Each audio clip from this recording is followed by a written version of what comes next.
Hey, my name is Ryan, and today I'm going to cut some Allen Edmonds in half and see how they're made. Besides me cutting these in half, I'm not doing that. That's not my game here, okay?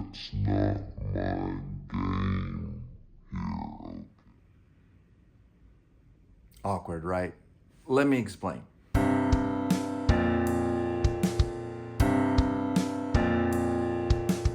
First, I want to give a shout out to Rose Anvil. Him cutting shoes in half really changed the game for shoe lovers, and I'm not trying to tread on his territory. I just want to explore Allen Edmonds a little bit more so we can see how they're built. The reality is, Allen Edmonds is a large company that builds shoes in several different ways. Some of them are more heritage style, and some of them are more like the boots that they produce, the ones that Rose Anvil cut in half already. So what I want to do is I want to cut each version in half, show you what each version is made of, and then show you how you can identify which quality construction you're getting with your Allen Edmonds purchase. So I know I said I wouldn't do it, but I'm doing it. And this is the only video where I've actually used my own money to buy shoes so I can cut them in half. And I'm going to be doing a series. So today we're cutting the classic heritage style Allen Edmonds in half. And then later on we're going to be cutting more in half as I acquire them. So please subscribe to see this series unfold and like the video. This is the only one I'm paying my own money to buy these and support, so I would appreciate it. First of all, let's talk about this style of shoe. Here we have the Carlisle. Allen Edmonds still makes this shoe. And what's interesting about this one is this is made in the same way that their Park Avenues are made, their Fifth Avenues are made, their Strands, some of their most popular shoes. And this is my favorite construction method that they use. You can go to Port Washington and see them making these shoes in this method. It's basically their most heritage style. So this is going to be the first one that we cut in half, and every other style that we cut in half in the future will compare to this one. So I'm not going to show you me cutting these in half because it's not going to be pretty. I'm using any tool and method I can use to get it. Go to Rose Anvil if that's what you like. But for here, we're going to show you what it looks like opened up. All right. I might need to film the next time I cut one of these in half because it was a comedy of errors. But here we go. Here is the Allen Edmonds heritage style cut in half. Put that here. All right. So actually, let's bring this one in. This one has the wood shank attached. All right, let's go layer by layer, see what we have with this shoe. So you have your heel lift here, and then your heel stack. So your heel stack here is a compressed cardboard, really. It's paper. That is one of the things people dislike about Allen Edmonds, but their heel stacks are actually famous for this right here. This is a little bit higher in the inside of the shoe. This helps give great arch support. I actually love this about Allen Edmonds. I don't need to wear my good feet inserts for arch support. Actually, this is the outside of the shoe. Come on, Ryan, you got to be better than that. But it is cardboard. It is fiberboard, leatherboard, whatever.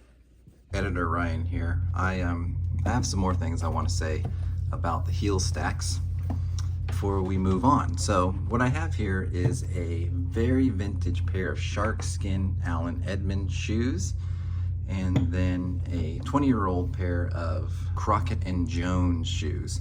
So the vintage pair of Allen Edmonds has that fiberboard heel stack on there, and it's the original one. I thrifted these for 25 bucks. These things are awesome.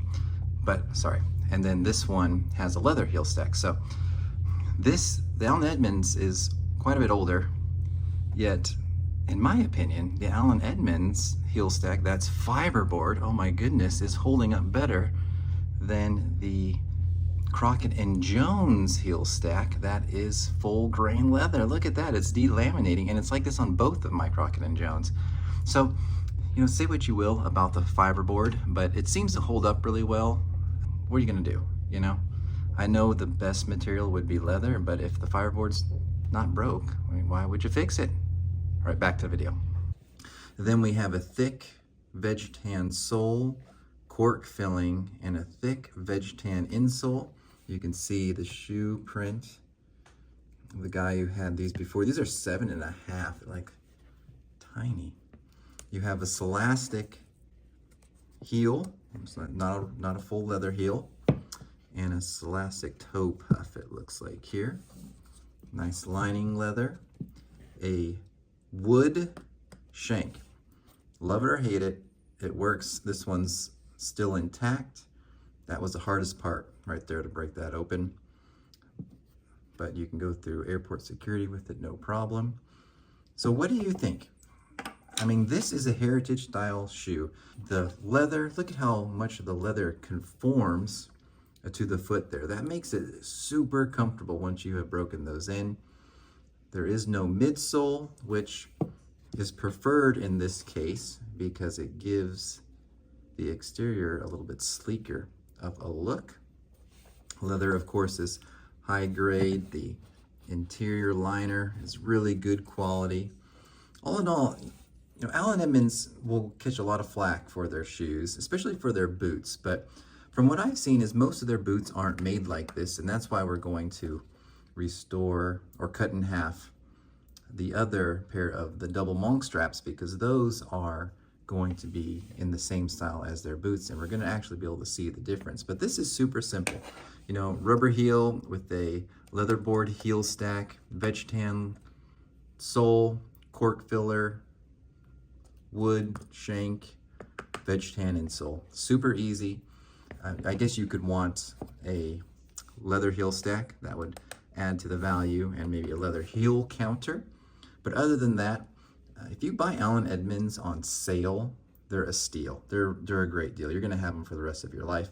If you pay full price, that's about what they're worth. I mean, consider that they're made in America by craftsmen. So, and then if you buy the seconds, you'll have a little groove here. They usually groove their seconds. I don't think this one was, so I don't have a groove, but you can buy the seconds on sale, and it's a steal of a deal. So really good quality shoe. This is their classic construction. This is my preferred construction method. Now I'm going to show you how you can tell if you're getting this or the method that they use with the fiberboard lasting board and insole topped with their pour-on.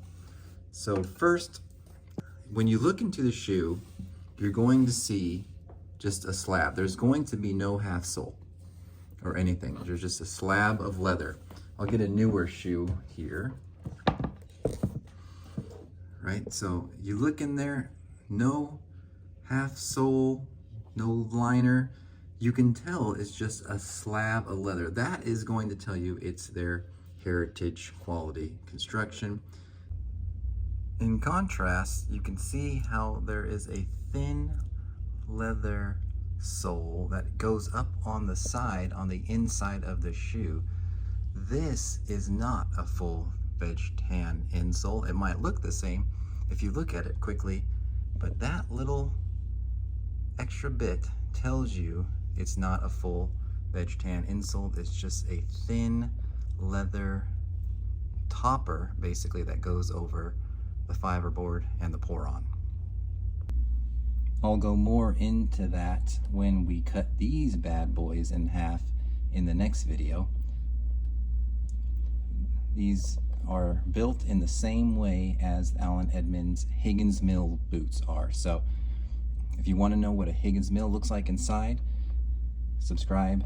This one will show you.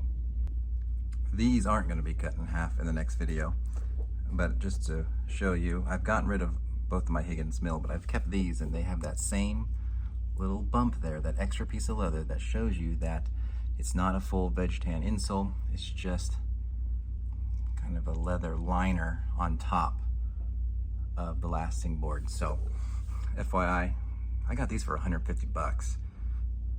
They were on sale and they were seconds, so worth that. But if I paid 500 bucks for these things, I would be irritated too.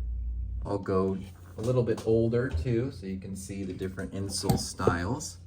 right? This one, my black shell Cambridge, the logo's worn off, but you can still tell that it's a full leather insole. You're going to see that. So, but all in all, awesome shoe. Please like and subscribe. I mean, I'm cutting shoes apart here now, you know?